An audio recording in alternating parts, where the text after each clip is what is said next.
Hi, today I've got a new Redmi Note 12 Pro and I'll show you how to change notification sound on this device.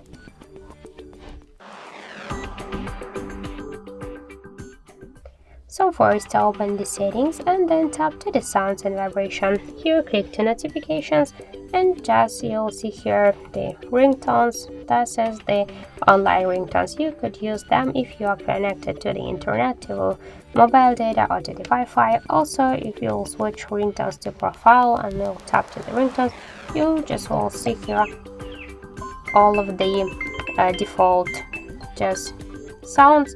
Just click to apply, select this ringtone. Yes, okay. Now we can see that it's applied successfully, so let's go back and we can see here that we just successfully changed notification sound on our Redmi device. Thank you for watching, and if you find this video helpful, leave thumbs up and subscribe.